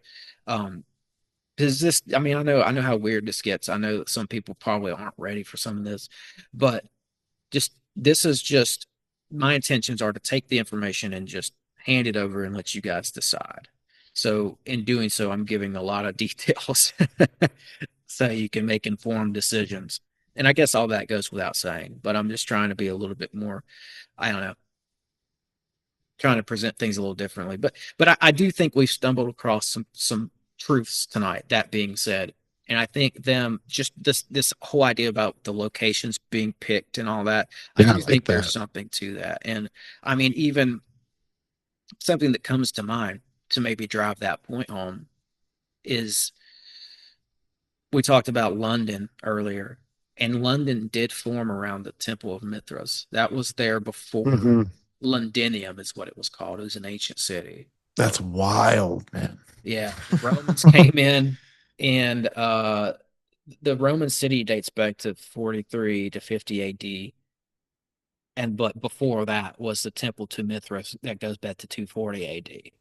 So for 200 years, there was a temple there before the city really started to form out.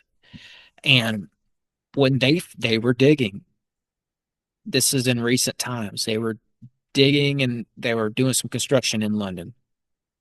They were going to build a new office building down there, downtown. This is in the financial district. This is the hub of finance for Europe. And they found the ruins of this temple to Mithra. And wow. Pagan temple predates London. They find it. Guess who swoops in and buys the real estate? Michael Bloomberg. He not only buys the real estate, they scratch the plans for whatever they're going to put there. Bloomberg decides to make that his headquarters. So they know about this stuff. They use 100%. Stuff. He was the mayor. He's like an elite of an elite, right? He's he was on the Forbes most richest men list for a while. Yeah. He was the mayor of New York City for a while.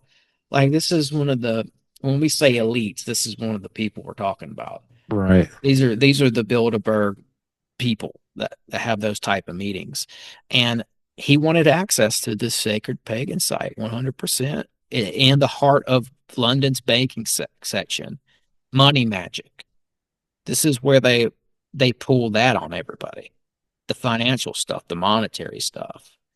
So the more layers you peel off the wallpaper, the more you start to see that there's really something there, I think.